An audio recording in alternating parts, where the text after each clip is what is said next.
Hi friends, അപ്പോൾ ഇന്നത്തെ video എന്ന് പറയുന്നത് ഒരു ഷാഡോ വർക്ക് എംബ്രോയ്ഡറി ആണ്. ഇത് ഞാൻ ചെയ്തിരിക്കുന്നത് ഒരു ഓർഗൻഡി സാരിയിലാണ്. വൈറ്റ് കളർ ഓർഗൻഡി സാരിയിലായിട്ട് ചെയ്തിരിക്കുന്ന ഷാഡോ വർക്ക് എംബ്രോയ്ഡറി ആണ്. അപ്പോൾ ഇതെങ്ങനെയാണ് ചെയ്യണതെല്ലാം ഡീറ്റെയിൽ ആയിട്ട് ഞാൻ വീഡിയോയിൽ കാണിക്കുന്നുണ്ട്. അപ്പോൾ വീഡിയോയിലേക്ക് പോകാം. ഞാൻ അനീഷ. എല്ലാവർക്കും അന്തരം ക്രിയേഷൻസിലേക്ക് സ്വാഗതം.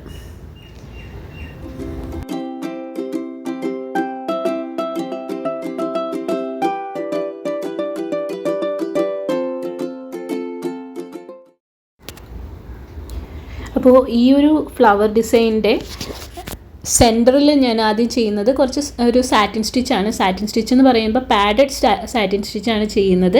അതായത് കുറേ പ്രാവശ്യം കുറേ പ്രാവശ്യം ഞാൻ അതിലേക്ക് കുത്തി എടുത്തെടുത്ത് നന്നായിട്ടൊന്നൊരു നല്ല രീതിയിൽ തിക്കായിട്ട് തന്നെ ചെയ്യുന്നുണ്ട് കേട്ടോ.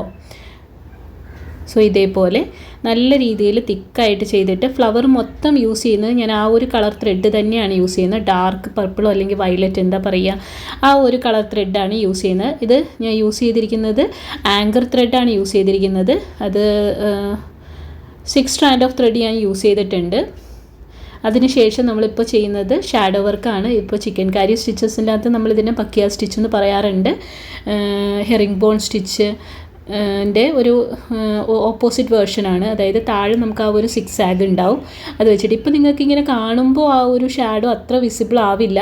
പക്ഷേ സാരിയാണ്, ഉടുക്കുമ്പോൾ അത് നന്നായിട്ട് അത് കാണും. ഞാനിപ്പോൾ നേരത്തെ തുടക്കത്തിൽ കാണിച്ചപ്പോൾ നമുക്ക് ആ കളർ നന്നായിട്ട് കാണാൻ പറ്റുന്നുണ്ടായിരുന്നല്ലോ. സോ അതേപോലെ തന്നെ നല്ല രീതിയിൽ ഇത് കാണാൻ സാധിക്കും. ചെറിയ സ്റ്റിച്ചസ് യൂസ് ചെയ്ത് ചെയ്യുകയാണെങ്കിൽ കുറച്ചും കൂടി നല്ല രീതിയിൽ എഫക്റ്റീവ് ആയിരിക്കും. അപ്പോൾ ഇതേപോലെ ചെയ്യുക. ഭയങ്കര വലിയ സ്റ്റിച്ചസ് ഒന്നും എടുക്കാതിരിക്കുക. അങ്ങനെ ചെയ്യുമ്പോൾ ജസ്റ്റ് ഒരു എന്താ പറയുക ഗ്യാപ്പ് മാതിരിയായിരിക്കും. ഓരോരുത്തരുടെ ഇഷ്ടമാണ് കേട്ടോ, എല്ലാവർക്കും ഒരേപോലെ ഇരിക്കണം എന്നില്ല. അപ്പോൾ ഇതേപോലെ ഈ ഓരോ സ്റ്റിച്ചസ് ചെയ്യാണ്. ഇപ്പോൾ ഈ ഒരു പെറ്റൽ ചെയ്യുമ്പോൾ അതിൻ്റെ മുകൾ ഭാഗം കണ്ടോ, അതൊരു വ്യത്യാസമാണ്. അപ്പോൾ നമുക്ക് അത് ചെയ്യുമ്പോൾ അവിടെ ബാക്ക് സ്റ്റിച്ച് വെച്ചിട്ടാണ് കംപ്ലീറ്റ് ഒന്ന് ചെയ്യുക. ഇപ്പോൾ നോക്കുക, ഇതുവരെ ഷാഡോ കംപ്ലീറ്റ് ആയിട്ടുണ്ട്. അതിനുശേഷം ഇതേപോലെ കൊണ്ടുവന്നിട്ട് ഇങ്ങനെ ആ ഒരു കർവ് വരെ ബാക്ക് സ്റ്റിച്ച് കൊടുക്കുകയാണ്. അതങ്ങനെ അങ്ങോട്ട് കംപ്ലീറ്റ് ചെയ്യുന്നത്. ഈ ഡിസൈൻ ഞാൻ ജസ്റ്റ് ഒരു ഫ്രീ ആയിട്ട് കൈവച്ചിങ്ങനെ വെറുതെ ഡ്രോ ചെയ്തിരിക്കുന്ന ഒരു ഡിസൈനാണ് കേട്ടോ. അതായത് ഫ്ലവേഴ്സൊക്കെ നോക്കുക, ഒരു ഷേപ്പൊക്കെ ഒരു ഇതായിട്ട് നോക്കിയിട്ട് അങ്ങനെ ചെയ്തതാണ്. ഇത് സാരി എനിക്ക് എന്നെ ഒരു കസ്റ്റമർ അയച്ച് തന്നിട്ട് അവരെ ഒരു ഇൻസ്റ്റഗ്രാം വീഡിയോ കാണിച്ചിട്ട് ഇതേമാതിരി ചെയ്ത് തരാൻ പറഞ്ഞ് നമ്മൾ ചെയ്യുന്നതാണ്.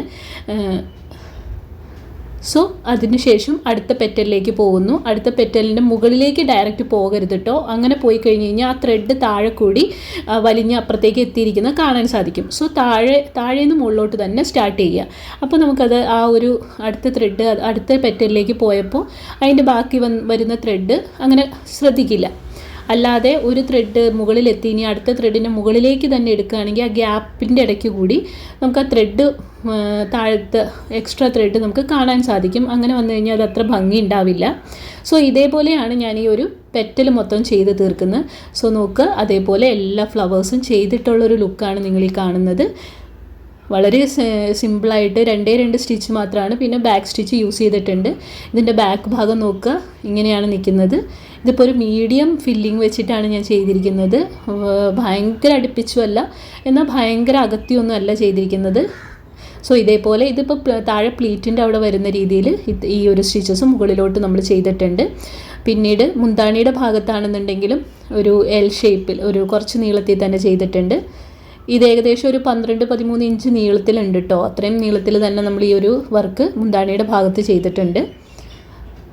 മുന്താണിയല്ല, താഴത്തെ ഞൊറുവിൻ്റെ അടുത്ത് നമുക്ക് സെൻറ്ററിൽ ഇതാണ് മുന്താണി ഭാഗം. മുന്താണിയുടെ ഒരു ഭാഗത്ത് നല്ല നീളത്തിലും ബാക്കിയുള്ള ഭാഗത്ത് ആ ഒരു ഡിസൈൻ ഒരു 4 ഈ രീതിയിലും കൊടുത്തിട്ടുണ്ട്. ഇതൊരു കുറച്ച് ലെങ്ത്തിൽ ഇങ്ങനെ ഒരു ഡിസൈൻ ചെയ്തിട്ടുണ്ട്.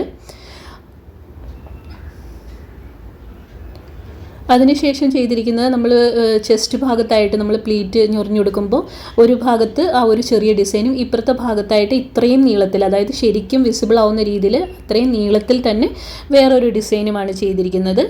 അപ്പോൾ ഇങ്ങനെയാണ് ഈ ഡിസൈൻ കംപ്ലീറ്റ് ചെയ്തിരിക്കുന്നത്. ഇത്രയും ഡിസൈൻസാണുള്ളത്. അപ്പോൾ ഇതാണ് ഇന്നത്തെ വീഡിയോ ഇഷ്ടമായെങ്കിൽ ലൈക്ക് ചെയ്യുക. നിങ്ങളുടെ ഫ്രണ്ട്സ് ആൻഡ് റിലേറ്റീവ്സിലേക്ക് ഒന്ന് ഷെയർ ചെയ്യുക. അപ്പോൾ അടുത്ത വീഡിയോയിൽ വീണ്ടും കാണാം. അതുവരെ thank you so much for watching.